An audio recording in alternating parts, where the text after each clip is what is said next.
Okay, good morning, students. Good morning, ma'am. Okay, you went through those classes or not? Do you have any idea about regulation of gene expression in prokaryotes? So, what do you mean by gene expression? Anyone? Gene expression. Formation of proteins. Yes, formation. Yes, formation. Formation of proteins from a gene, isn't it? So you know that we have got different types of cells, and the genetic information is same in all the cells, isn't it? We have got 23 pairs of chromosomes, and the DNA is same in almost all the cells, but the proteins that are expressed is different in different cells. For example, insulins are produced only by the pancreatic cell and not by other cell. So why does it happen? So that is because of regulation. So every time all the genes are not expressed in all the tissues, only the particular genes are expressed. So how they are regulated? So let us see the regulation of gene expression in prokaryotes. So remember, in prokaryotes, the gene is regulated at the level of transcription. Okay. But in case of eukaryotes, the gene expression is regulated at different level. It can be at the level of chromatin remodeling, it can be at the level of replication, transcription, or at the level of messenger RNA stability or translation.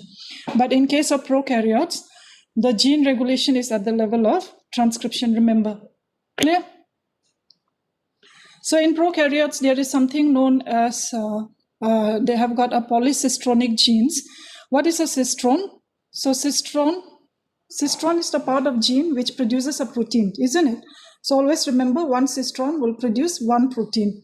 In case of prokaryotes, remember their gene is polycistronic, okay, producing different proteins, and it is controlled by a single regulator, and they have got a single promoter.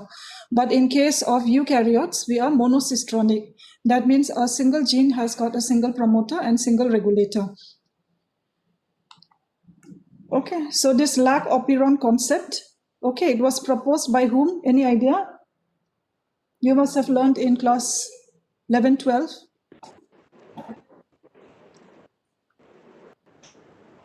Who proposed this Lac Operon concept?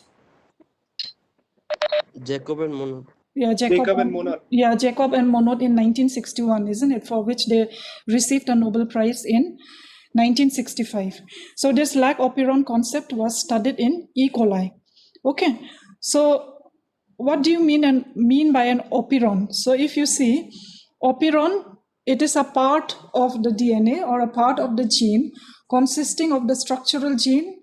Then there is an operator region, promoter region, and a regulator region. The whole thing is known as an operon. Okay, clear? So it doesn't mean that operon consists only of the operator region. Okay, remember, operon, it is the part of the gene consisting of the structural gene, the operator gene, the promoter gene, as well as the regulator gene. So I will not go into small things. We will go into the main things, whatever is problematic. So first of all, we will see about the Lac Operon concept. So a short note used to come on Lac Operon concept. Okay, so when it comes, you have to write three things. What happens to the operon in presence of lactose, in absence of lactose, and in presence of both glucose and lactose. So when you see this Lac Operon, you see that there are three structural genes, Lac A, Lac Y, Lac Z. Then towards the 5' site, upstream to the Lac Z gene, you have got that yellow one is the operator region. Okay, so upstream to the operator region is the promoter region. Okay, and a regulator gene which synthesizes a regulator protein, that is the Lac I protein. Clear? Now, so this is the Lac Operon consisting of three structural genes, the operator region, promoter region, and a regulator region. So what happens in absence of lactose? So this regulator gene, it produces a regulatory protein, okay, and this regulatory protein is known as the Lac I protein. Okay, So what this Lac I protein does is that it goes and binds to the operator region. Okay. So RNA polymerase, it binds to which region of the Lac Operon? Anyone?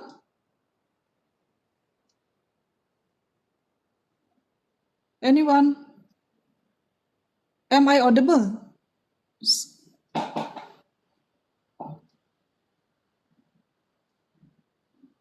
So RNA polymerase, so can you listen, students?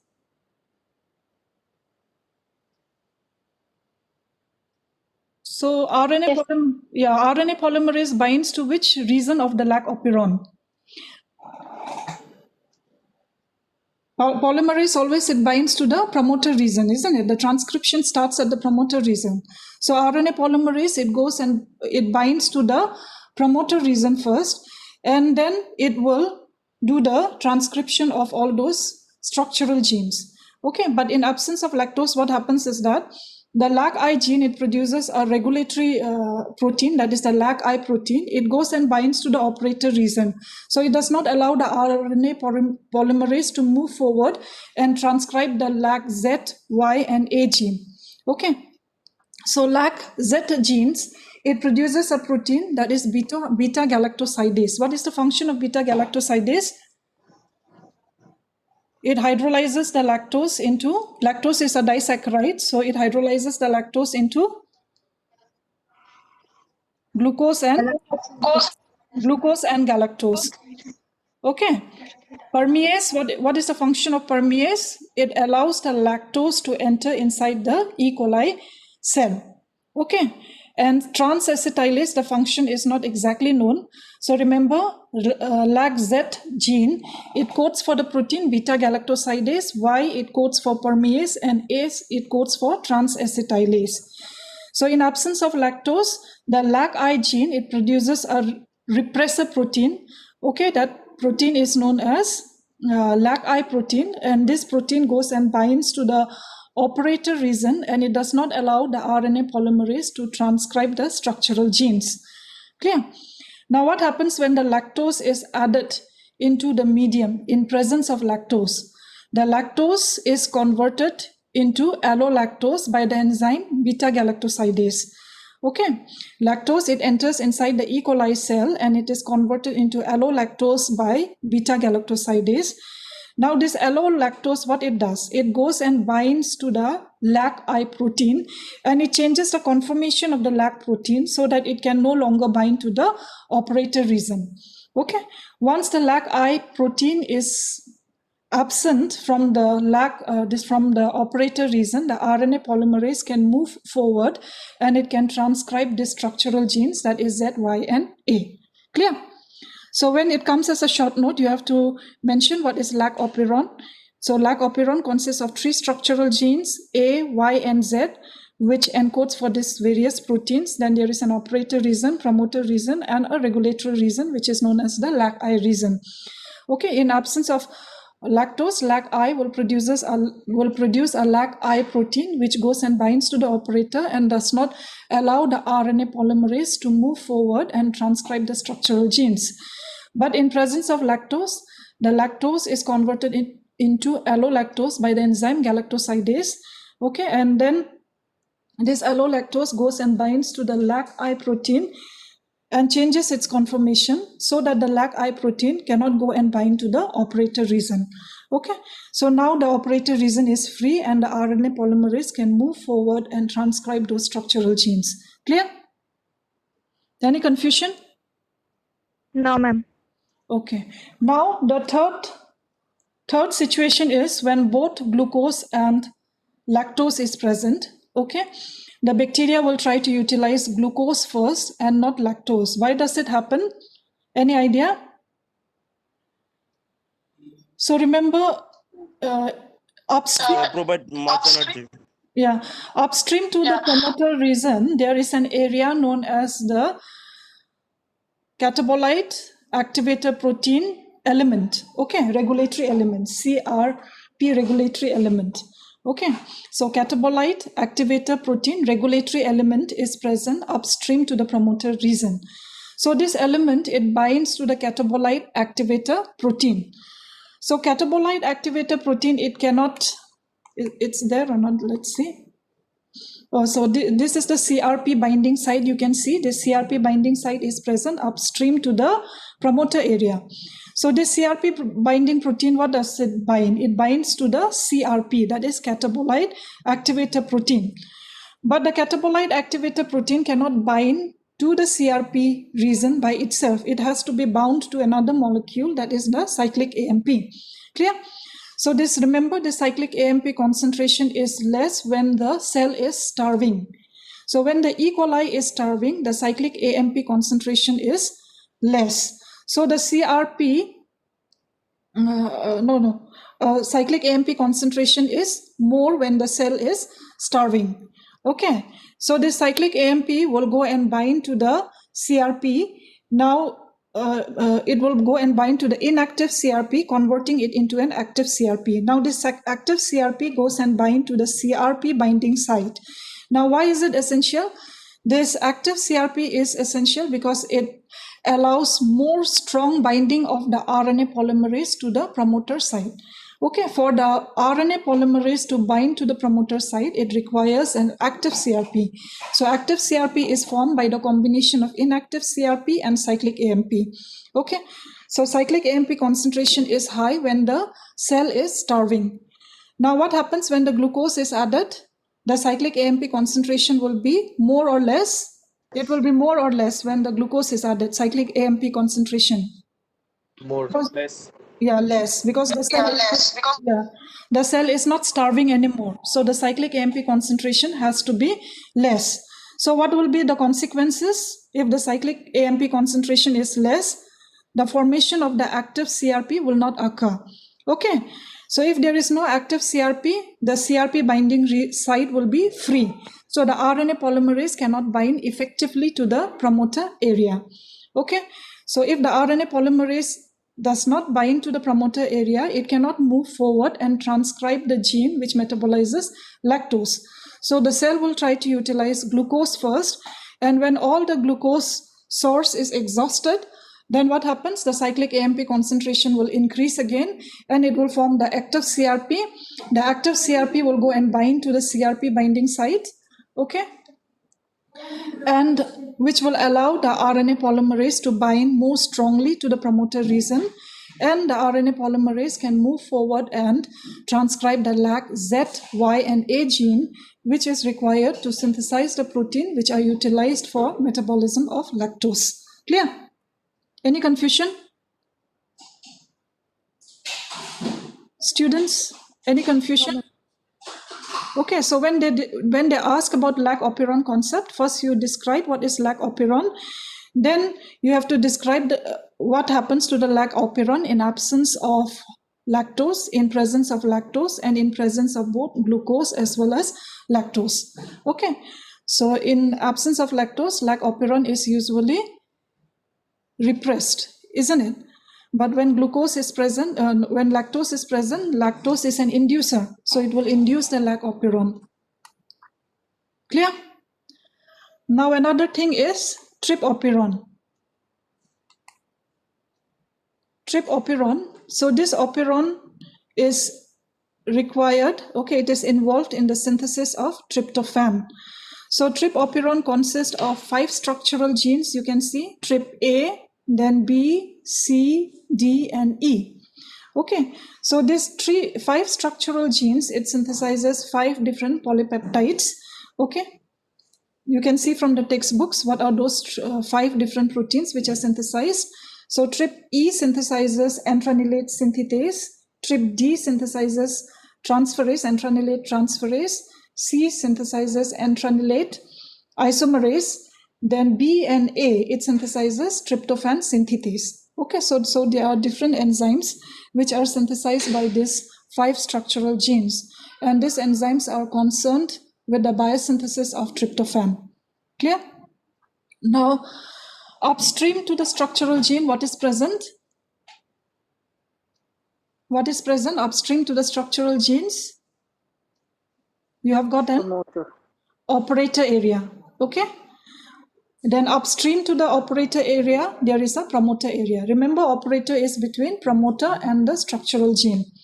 Then again, upstream to the promoter area, you have got a regulatory gene, okay, which is known as TRPR. This TRPR, what does it synthesize? It synthesizes a regulatory protein, okay, that is TRPR protein. Now, what this TRPR protein, it is usually inactive. Okay, the structural conformation is such that it cannot go and bind to the operator region.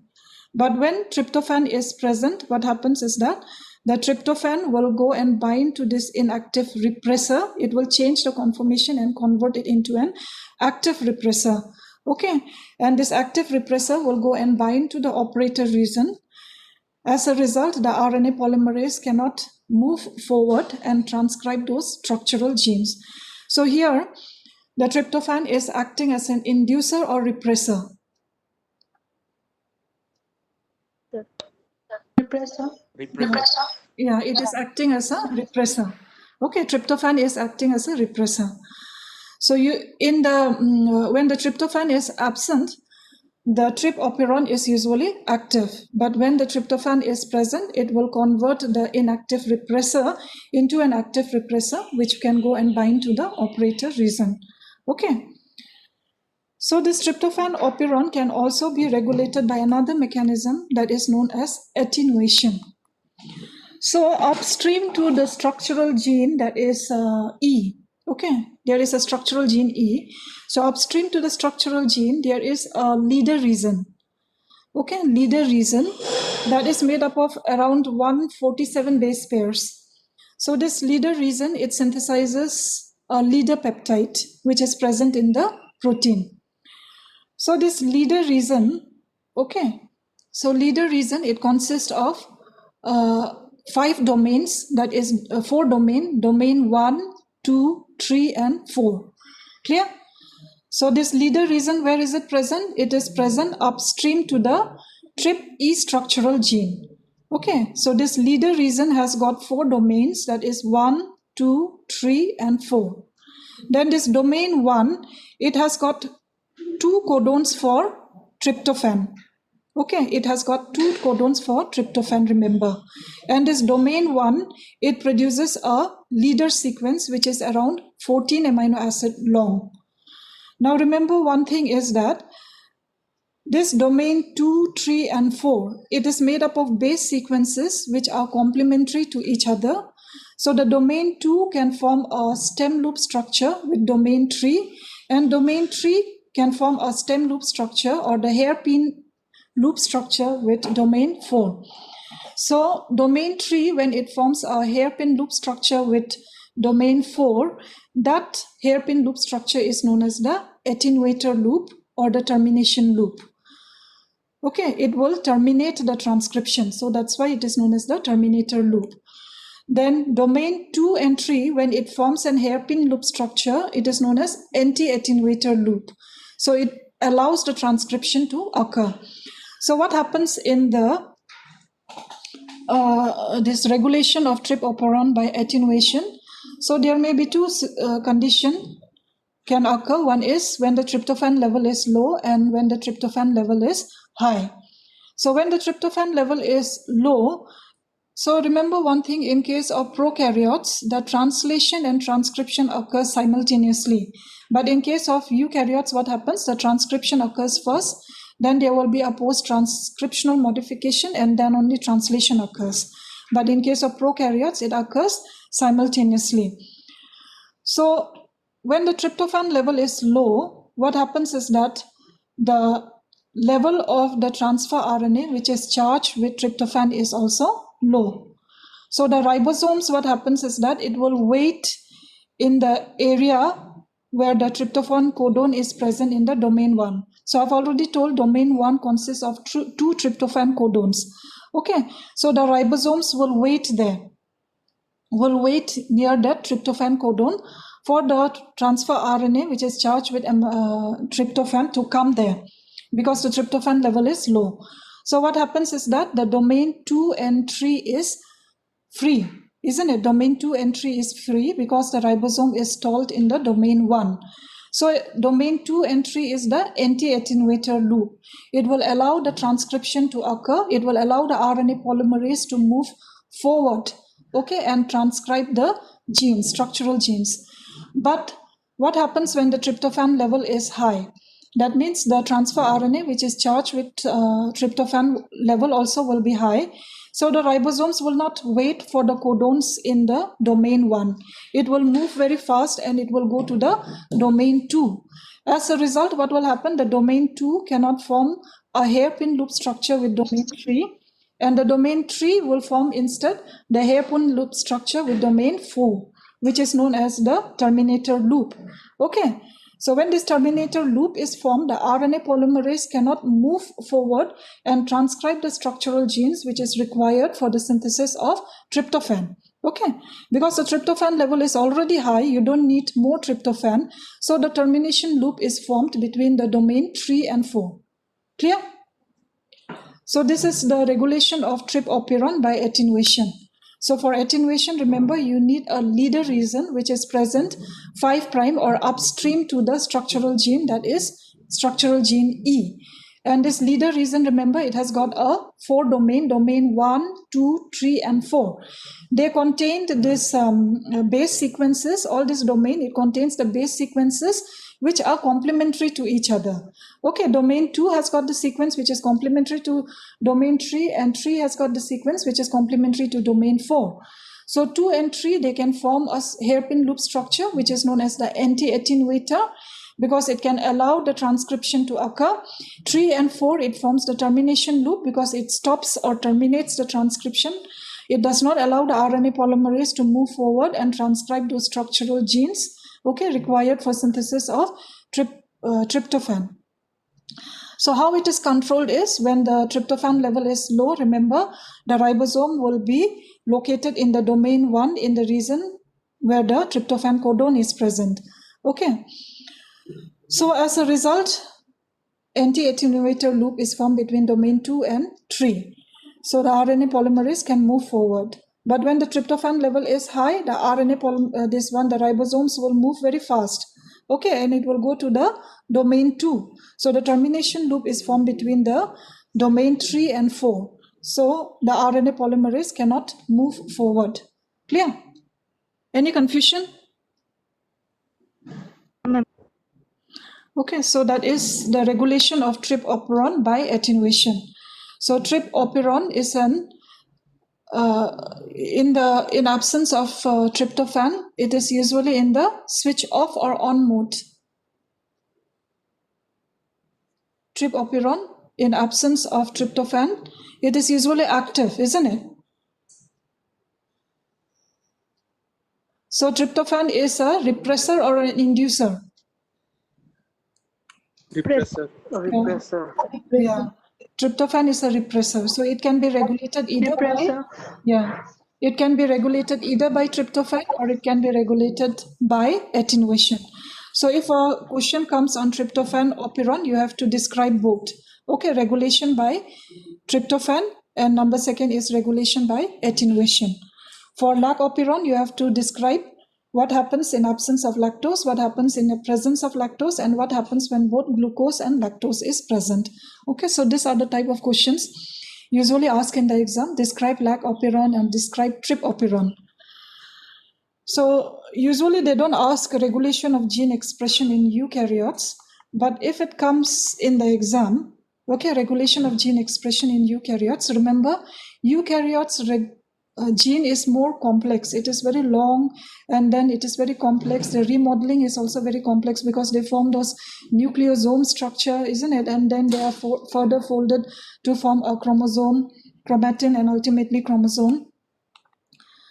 So the regulation can be at the level of chromatin remodeling, it can be at the level of transcription, it can be at the level of RNA processing, okay, RNA transport, or at the level of translation. Some important points only I will describe.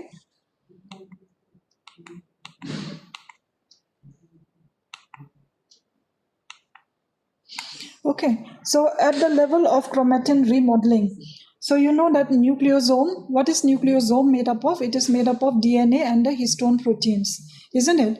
So histone proteins are basic proteins which are rich in lysine amino acid. Clear? So in chromatin remodeling, one example is acetylation of the histone proteins. So this acetylation occurs in the lysine residues of the histone protein. So lysine is a basic amino acid. Okay. So the histones are basic proteins. It will interact with the DNA. Okay. DNA is positive or negative charge. It is negatively charged, isn't it? So it will bind with the negatively charged DNA and it forms the nucleosome. But when acetyl group is added to the lysine residue, what it will do, it will mask the positive charge which is present on the lysine residue. As a result, the nucleosome structure will not be stable. Okay. And then the nucleosome structure, the DNA will be free and it can undergo transcription. So in the chromatin remodeling, you can describe about acetylation of the histone proteins. So acetylation, what it does, it decreases the positive charge in the histone protein. As a result, histones cannot interact with DNA and form nucleosome. Now the DNA is free and it can undergo transcription. Clear? So histone acetylation, deacetylation. So whenever there is acetylation, that means transcription is active. Whenever there is deacetylation, the transcription is inactive. Similarly, methylation. So methylation of the deoxycytidine residues in the DNA, it reduces the transcription. Okay. So remember, methylation will reduce or decrease the transcription. Methylation of deoxycytidine residues in DNA will decrease the transcription. Then when we learned about transcription, you know the role of enhancers and repressors. So enhancers are the region in the DNA, okay, which can bind to the inducers. Okay. Then repressor in the enhancer, silencer. So this repressor, they will bind to the silencer region of the DNA. So these are nothing but these are DNA sequences which can bind to various proteins, and they enhancers will bind to activators. Okay, silencers will bind to inhibitors or repressors. So these inhibitors and inducers, when they bind to this respective region, they can interact with the proteins which are bound to the promoter region. Okay, thereby increasing or thereby decreasing the transcription. So that is how this gene can be regulated. Gene expression can be regulated in eukaryotes. It can be regulated at the level of chromatin remodeling. Okay, it can be regulated by methylation of the deoxycytidine residues, or it can be regulated at the level of transcription by enhancers and repressors. So remember these enhancers and repressors, or the enhancers and silencers. These are the region of the DNA which may be present upstream or downstream. They may be located very far away, but they bind to these inducers and repressor, and then they interact with those transcription factors which are bound to the promoter region. Okay, thereby enhancing or decreasing the transcription. Then number 4, gene amplification. One example of gene amplification is the drug resistance that is observed when the methotrexate is administered. Okay, so in some of the patients, on prolonged administration of methotrexate, drug resistance is observed. So what methotrexate does, it inhibits the enzyme dihydrofolate reductase, which converts dihydrofolate to tetrahydrofolate. So what is the importance of tetrahydrofolate? Tetrahydrofolate is required for the biosynthesis of purines and pyrimidines, isn't it? So if there is no purines and pyrimidines, then the DNA cannot be synthesized. As a result, the cell growth will not occur. Okay, but what happens in prolonged administration of methotrexate? The drug resistance occurs.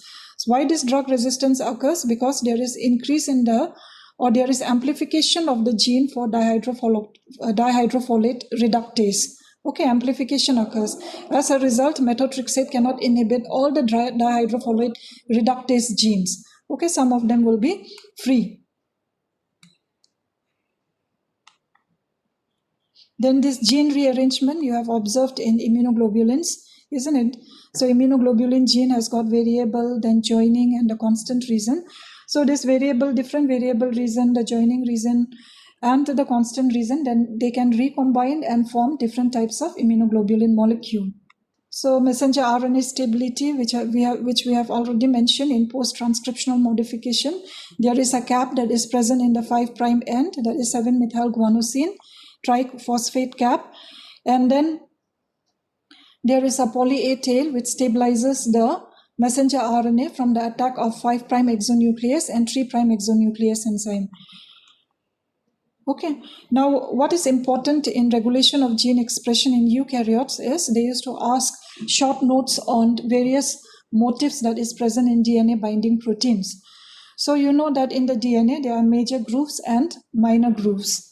Okay, so these major grooves and minor grooves, they bind various proteins. So these proteins can in turn regulate the gene expression. Okay, so these proteins are having different kinds of motifs. So 3 important motifs that you have to remember. One is helix turn helix motif, then leucine zipper motif, they used to ask in the exam, and zinc finger motif. So helix turn helix motif proteins, these proteins usually exist in the dimeric form. Okay, so in each monomer, it consists of 3 alpha helix and 3 beta pleated sheets. Okay, this alpha helix are named as alpha 1, 2, and 3 from the picture if you can see. And the beta pleated sheets are named as beta 1, 2, and 3.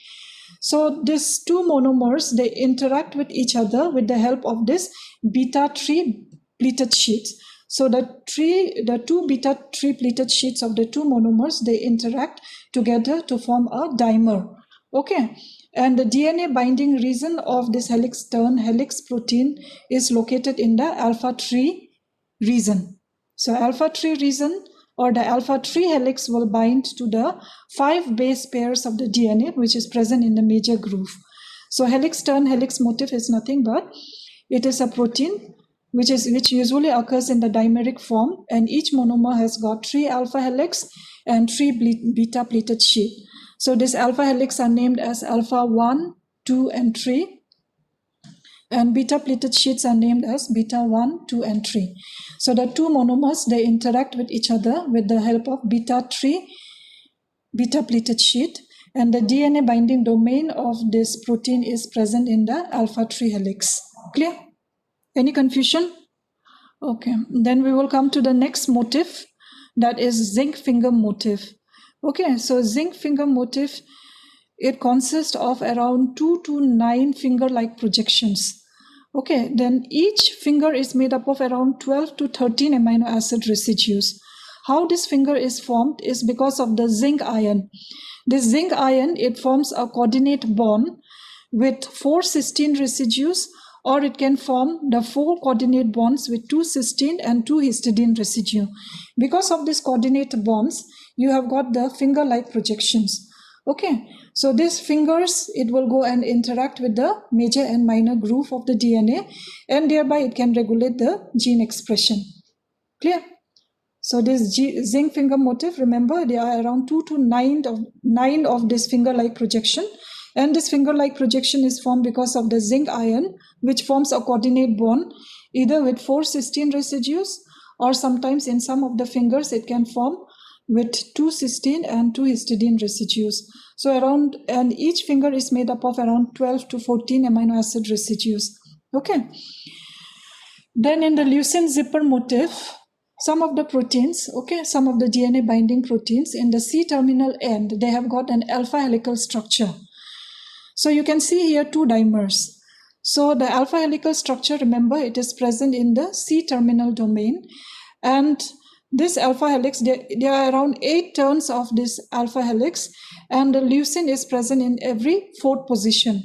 So there are around 4 leucine residues in each monomer, and there are around 8 helical turns in each monomer.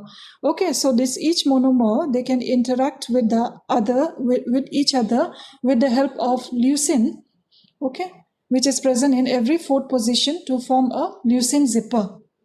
So these are different kinds of motifs which are present in the DNA binding proteins. So this is usually asked in the exam. Describe the leucine zipper motif or zinc finger motifs or helix turn helix motif, okay, of the DNA binding protein.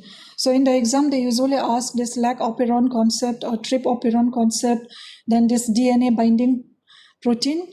These things you have to study. So helix turn helix motif is present in some of the proteins. You can just see so many proteins like repressor protein. It has got the helix turn helix motif. Then zinc finger motifs are present in the transcription factor 3A or steroid receptor family. So many examples are there. So you can give 1 or 2 examples for each and describe what are those motifs. Clear? So that is all regarding regulation of gene expression. So remember, regulation of gene expression in case of prokaryote is usually at the level of transcription, and prokaryotic genes are polycistronic, having only one promoter and one regulator. On the other hand, in case of eukaryotes, our gene is monocistronic, we have got which is regulated by single promoter and regulator. And the regulation can occur at various levels by chromatin remodeling, at the level of transcription by enhancers or repressors, by gene amplification, by RNA editing. RNA editing, you can give example of the ApoB and ApoB48 and ApoB100. Okay, so the difference between these two protein, ApoB48 and B100, B48 contains only 48% of the amino acid which is present in B100. That is because the CAA codon is changed into a stop codon in the intestinal cell. Okay, UAA, CAA is changed into UAA. So all these examples you can give for regulation of gene expression in eukaryotes.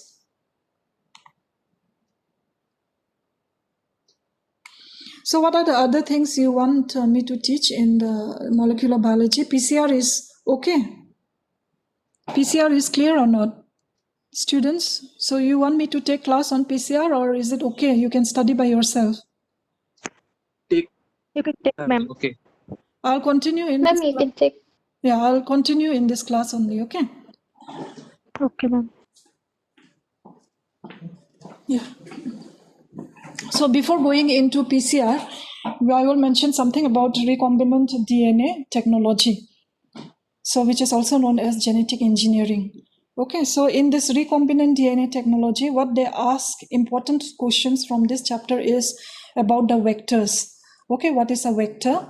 What are the different types of vector? That is the plasmid, okay, bacteriophage, then cosmid, then bacteria artificial chromosomes, yeast artificial chromosomes. So this is the question they used to ask from this chapter, recombinant DNA technology. So what is important here is one enzyme known as restriction enzyme. So what is this restriction enzyme? So what is this recombinant DNA technology? It is a technology where you will take the gene of interest, okay, and insert it into another DNA, okay, and then to produce a chimeric DNA, okay, and this chimeric DNA is then inserted into an organism which multiplies faster. So if you want to produce insulin, what you will do is you will take out the insulin gene from the human DNA, okay, and then you will insert it into a plasmid because plasmid used to multiply fast, isn't it? So plasmid is usually present in bacteria. So you will insert the insulin gene into a plasmid gene, and the plasmid is then allowed to replicate and allowed to express. That means it is allowed to produce insulin protein. Then you will take out the insulin protein from the E. coli and then you will purify it. Okay, so that is known as recombinant DNA technology, also known as molecular cloning. Okay, so this is done by taking out the gene of interest and recombining it with the gene which multiplies faster. So what do you need in case of recombinant DNA technology? You have to cut the gene of interest, isn't it? For that, you need a restriction enzyme. So this restriction enzyme, you remember, it is an endonuclease. What is an endonuclease? What is the difference between endonuclease and exonuclease?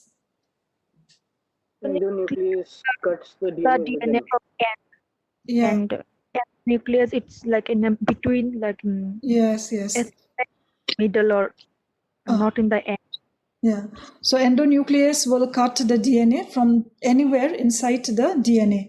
And exonuclease, it will cut the DNA from the ends. So remember this, when we mention about restriction endonuclease, it is an endonuclease enzyme. It will cut the DNA from inside. Okay, why it is known as restriction? Why this enzyme? Specific for any sequence, like only No. restricted piece will cut, not the other. No, it is known as restriction because it restricted the entry of the virus into the bacteria. Okay, it restricted, it does not allow, because you know that sometimes the bacteria can be infected by the virus, isn't it?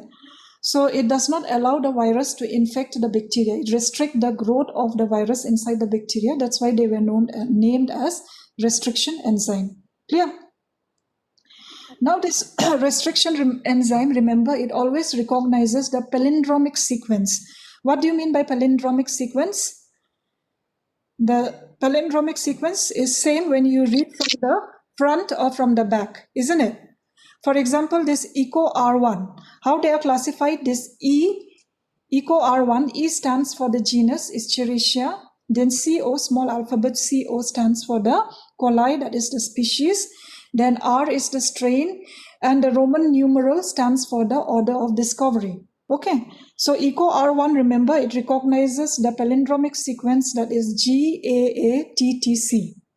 Okay, so the palindromic sequence recognized by EcoR1 is GAATTC. So there are different types of restriction enzymes which can recognize different palindromic sequences, and the most commonly used is the EcoR1.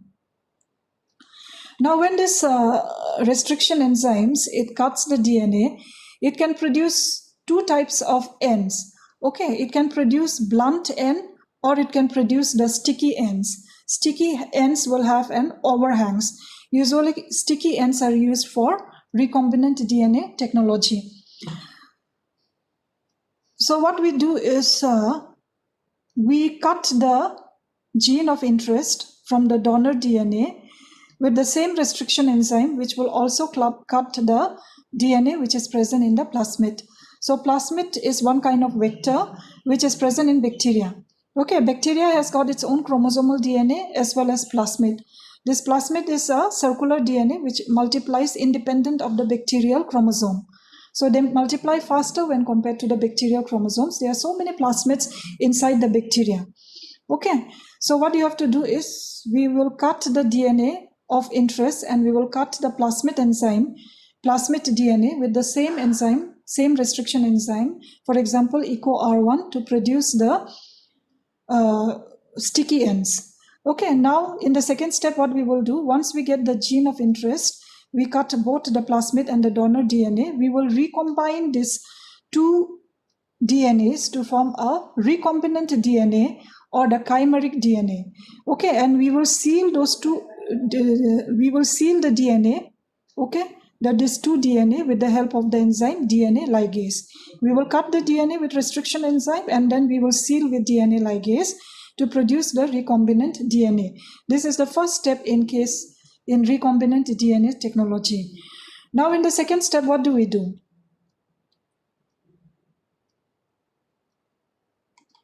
In the second step, we will transfect this chimeric DNA into the bacteria, usually the E. coli. So what we do is we add the calcium chloride and we transform the bacteria. So when you add the calcium chloride, the membrane of the bacteria becomes more permeable. Okay, so it will take up those chimeric DNA. It will take up the chimeric DNA. And this is known as transfection, okay, or transformation of the E. coli.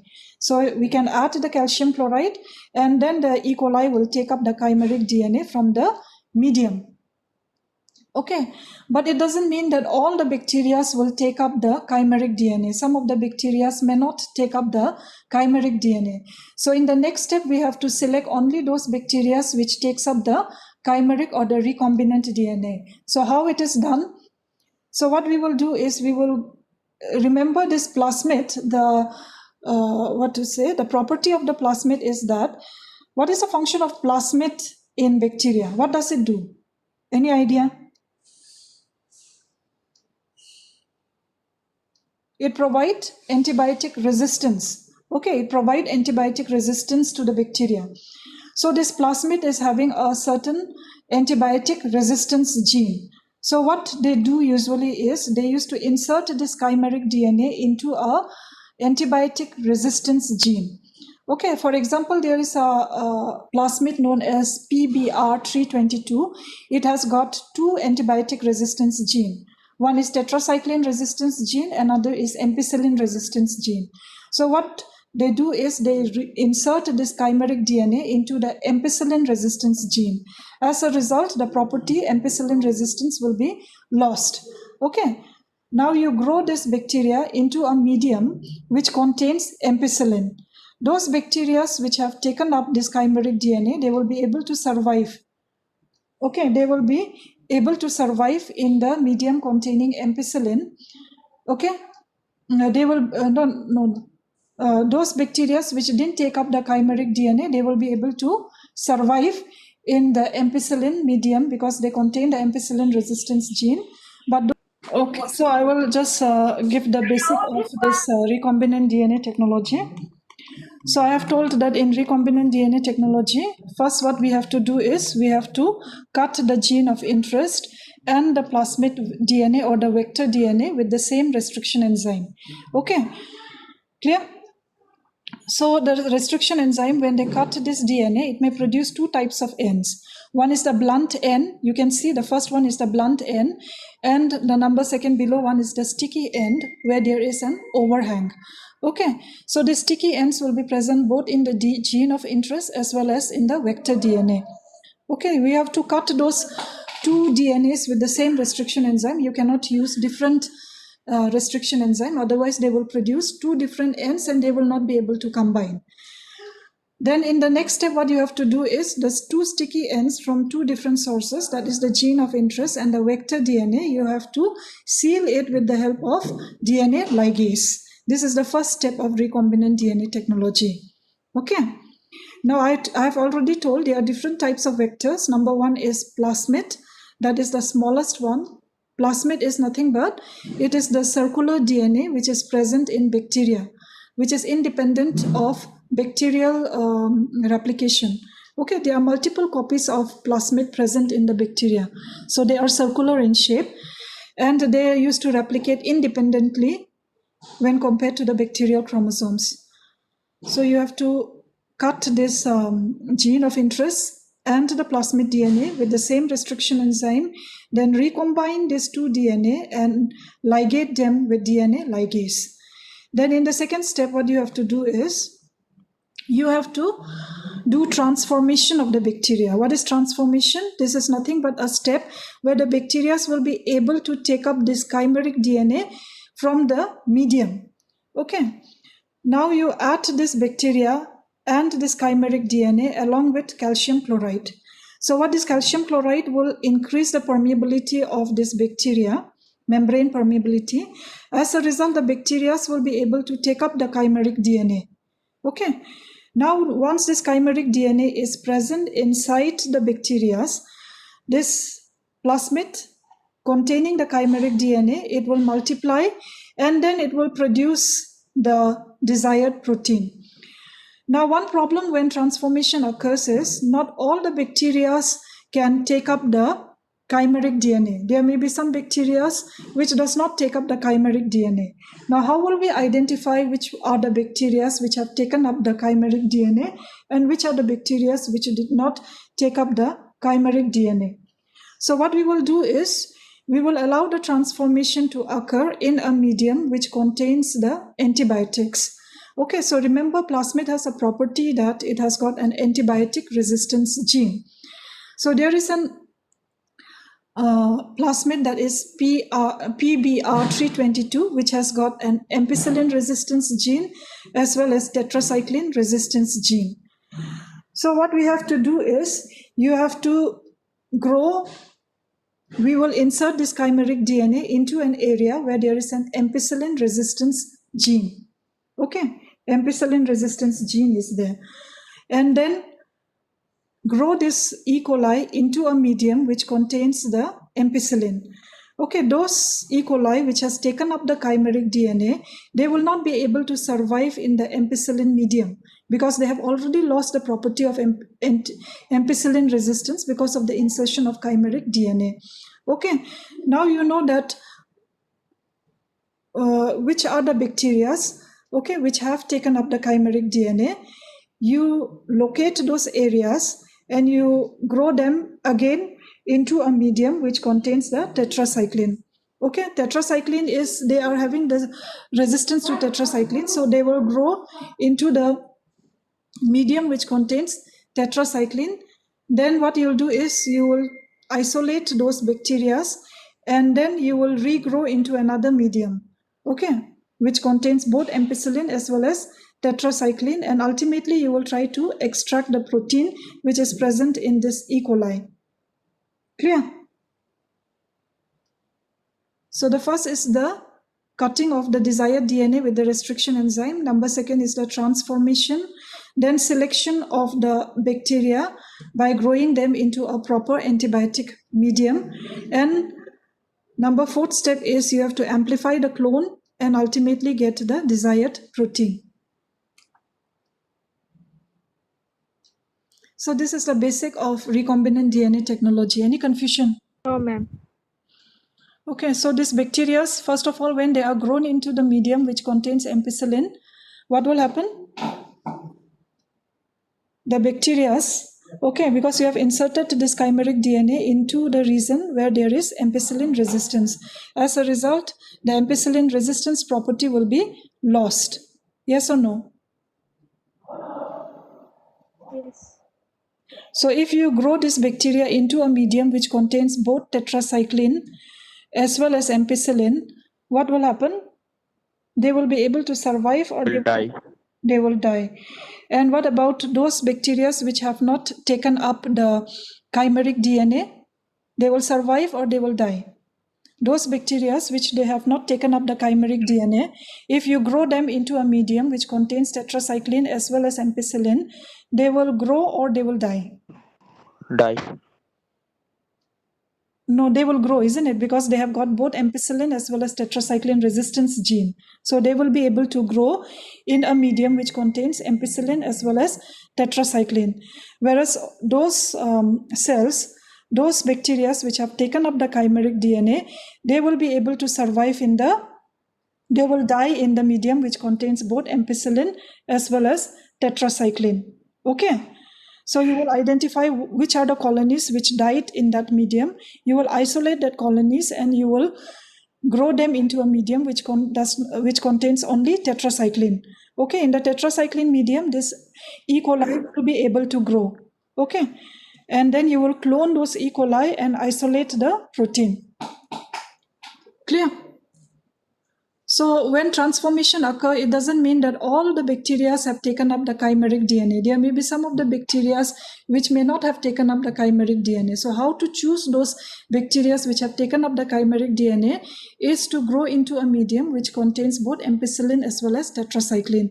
So remember, we are inserting this chimeric DNA in an ampicillin resistance gene. So the property of ampicillin resistance will be lost. So when you grow this bacteria into a medium which contains both ampicillin as well as tetracycline, this bacteria will die, okay, because they will be sensitive to ampicillin. But those bacteria which have not taken up the chimeric DNA, they will be able to survive in the ampicillin as well as tetracycline resistance, ampicillin as well as tetracycline medium. Okay, so you'll be able to identify what are the colonies which have died. Okay, you will take out those colonies. Okay, and then you will grow them again in the tetracycline medium. So in the tetracycline medium, those bacteria will be able to grow. Okay, and then ultimately you will take out the desired protein from those E. coli. So they are known as expression vectors because they not only take up the chimeric DNA, but they also expresses the gene and forms the protein. So in this chapter, they will ask about restriction enzyme. That is number one important question. And number second is the vectors. Okay, so vectors are the DNA which can take up the gene of interest. So there are different types of vectors. One is plasmid. Number second is bacteriophage. Then you have got the cosmid. Then there are so many bacterial artificial chromosome, yeast artificial chromosome, or human artificial chromosome. So if you want to insert very small segments of DNA for which is less than 10 kilobase pairs, then you can use plasmid. Okay. So, and if you want to insert around 10 to 20 kilobase of the DNA, then you will choose bacteriophage. What is bacteriophage? Any idea what is bacteriophage? Viruses that kill bacteria. Yes. So if you want to insert a larger fragment of the DNA, you have to use bacteriophage. And if you want to insert more than this one, around 40 to 50 kilobases of the DNA, then you will use cosmid. So remember, cosmid has got a property of both the plasmid as well as bacteriophage. Okay, in their gene, they have got the genes of both plasmid as well as the bacteriophage. Then if you want to insert more than 100 kilobases of the DNA, then you have to use bacterial artificial chromosome, which is nothing but it is a modified plasmid which can take up the bigger size of the DNA. Okay, or you can use even yeast artificial chromosome or human artificial chromosome if you want to insert the DNA fragments which are more than 100 kilobases. Clear? So in recombinant DNA technology, these two are important. One is restriction enzyme. What is restriction enzyme? Why they are named as restriction enzyme? And what type of sequence they recognize? They recognize the palindromic sequence. Okay, how they are named? Okay, genus, then species, strain, and the order of discovery. Clear? Then when they cut, they can produce two types of end, blunt end and the sticky end. We prefer the sticky ends for recombinant DNA technology because they can recombine better. Okay, combination can occur better. So ultimately, you have to seal with DNA ligase. So that's all regarding recombinant DNA technology. Clear? So next we will move to PCR. Okay, so this is the last topic that I will take. So polymerase chain reaction. Any idea what is polymerase chain reaction? It is a technique for amplification of the DNA. Okay, suppose you want to amplify the DNA in the crime scene. You take out the DNA. You got some hair particles. You take out the DNA from that hair particle, but the amount of DNA will be very less. You want to study about that DNA. Okay, so what you have to do is you have to amplify the DNA. Okay, so this polymerase chain reaction, it is nothing but it is a technique for amplification of the gene. You will be only able to identify, means you will be able to amplify the gene, but you will not be able to know whether the amplification has really occurred or not in an ordinary PCR. So it is a technique that takes up the specific sequence of the DNA of small amount, amplifies it for further testing. Clear? Any confusion? So PCR stands for polymerase chain reaction. It is a DNA amplification technique. Who discovered this PCR? Any idea? Gary Mullis. Yeah, Gary Mullis. When did he expire? Recently, isn't it? He expired. Yeah, he expired recently. So it was described by Gary Mullis, this technique. Okay, so what do you need for PCR? First, we will go. So in the PCR tube, it contains a master mix. Okay, master mix consists of various ingredients. Number one is magnesium chloride. What is the importance of magnesium chloride? It will help the amplification to occur more effectively. Okay, so this master mix requires a buffer. It requires deoxynucleoside triphosphate. So when amplification is occurring, this deoxynucleoside triphosphate is converted into deoxynucleoside monophosphate. So magnesium chloride, what it does is it goes and binds to the, in nucleoside triphosphate, how many phosphates are there? There are 3 phosphates, isn't it? Alpha, beta, and gamma position. So magnesium chloride will go and bind to the phosphate in the alpha position, and it will separate the phosphate from the beta and gamma position, thereby forming nucleoside monophosphate, which will in turn polymerize to form the DNA. Okay. So master mix will have magnesium chloride, then it has got a buffer, deoxynucleoside triphosphate, then primers, DNA primer. So what is DNA primer? Primer is nothing but it is an oligonucleotide fragment. Okay, oligonucleotide fragment. Remember, you need primer for PCR reaction. Then you require a DNA polymerase.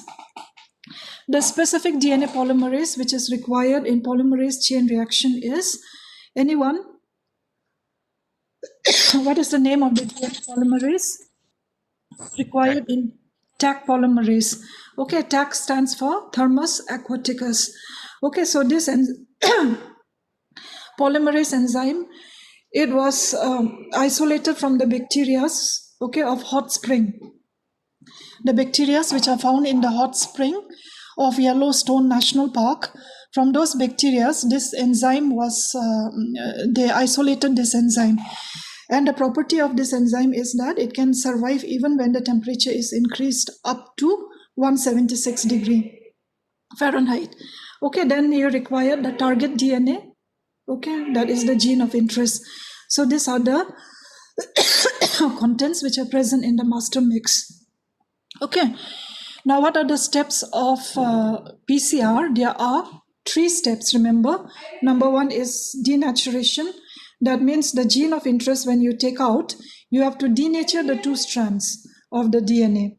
That is done at the temperature of 94 to 95 degrees Celsius for around 15 seconds. Okay, the next step is primer annealing. Now what is primer? It is nothing but it is an oligonucleotide segment. Okay, so you have to anneal the primer with the separated DNA strand, and this is done by cooling the master mix to around 55 to 65 degrees Celsius. Then the third step is known as extension or polymerization, which is done at 72 degrees Celsius.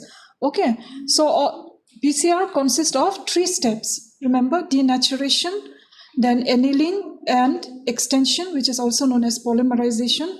These are done at different temperature. Okay, denaturation 94 to 95, then primer annealing between 55 to 65, extension at around 72.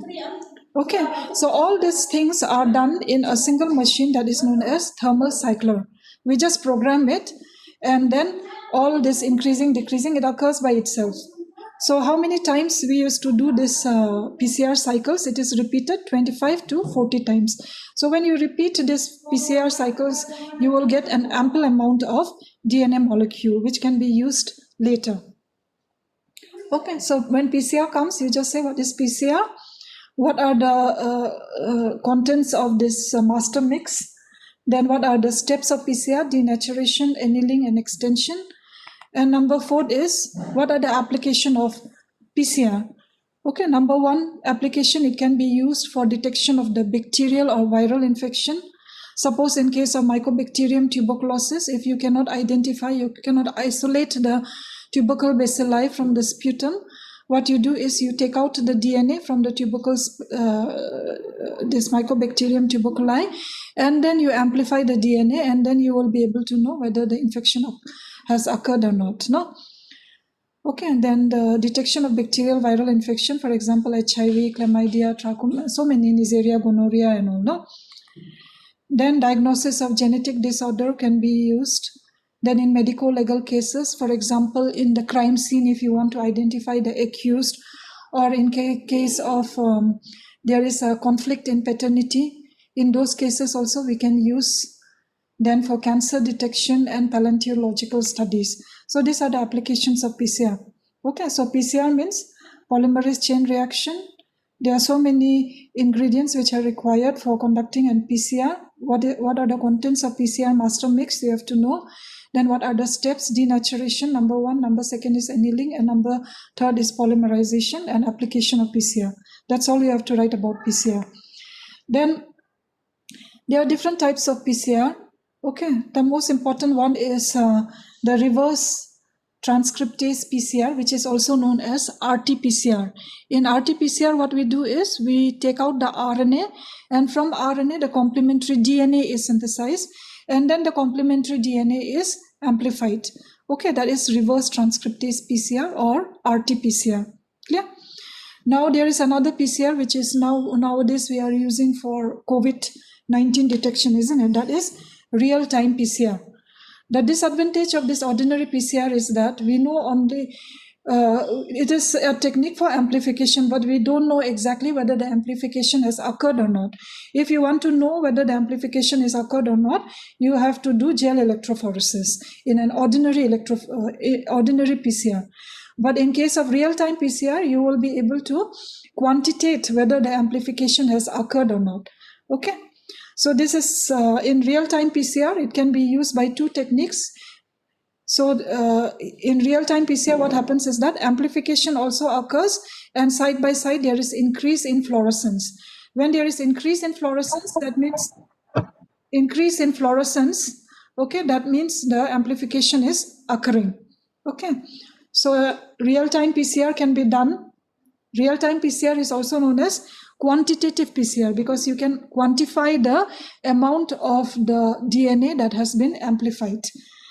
So you can use two techniques in real-time PCR. Number one is using the fluorescent dye that is cyber green, or using a probe that is Tachman probe.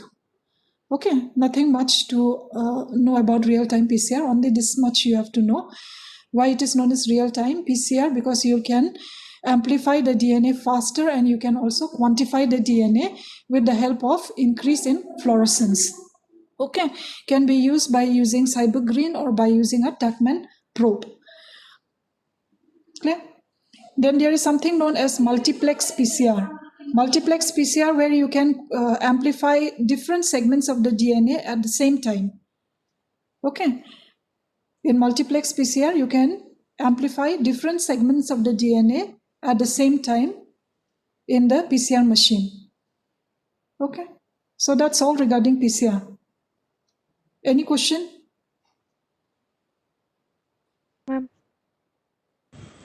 Okay. So when PCR comes short note, what is PCR? Okay. What are the contents of master mix? What are the steps of PCR, and what are the applications of PCR? What are the different types of PCR? One is reverse RT-PCR, which is known as reverse transcriptase PCR. There is something known as real-time PCR. Okay. There is something known as multiplex PCR. And there is also known as nested PCR. Nested PCR is used for amplifying those genes which does not express very frequently. Okay, so low expressing DNA or the low expressing genes, they are used in case of nested PCR. They are used to amplify. Nested PCR is used to amplify the low expressing gene. Okay, so that's all for today. Maybe in the next class, you have to inform me what other classes you want me to take. Something RFLP, remember RFLP, that is restriction fragment length polymorphism. They used to ask in the exam. Then something known as Southern blotting. Okay, Southern blotting. What is the difference between Southern, Western, and Northern blotting? Southern is to identify the DNA that has been amplified. Northern is to identify the RNA, and Western is to identify the protein. That is the difference between these three blotting techniques. So these blotting techniques is they transfer the DNA from the gel into a nitrocellulose membrane. So Southern, it was named after the scientist E.M. Southern. It is used to identify the DNA that has been amplified. Northern is for the RNA, and Western is for the proteins. That is the difference between these three blotting techniques. Okay. Okay, students. Ma'am, will you upload PCR PowerPoint presentation in the Google Classroom? I have already uploaded, I think, no? I didn't send one. PCR? PCR is not there. The Southern blotting things are there. Okay, PCR I will send. Okay, PCR I will send. So remember, for molecular biology, what are the topics that are important is transcription, translation, and replication. Those steps, so they will ask in prokaryotes as well as eukaryotes. Then post-transcriptional modification, post-translational modification, then mutation, DNA repair mechanism, then Lac Operon concept is important, okay? Then in recombinant DNA technology, restriction enzyme, then vectors, PCR they will ask, they may not ask real-time PCR, and Southern blotting they will ask, RFLP they may ask, clear? So next class I will take on RFLP and Southern blotting. Okay, ma'am. Okay, thank you so much. Ma'am.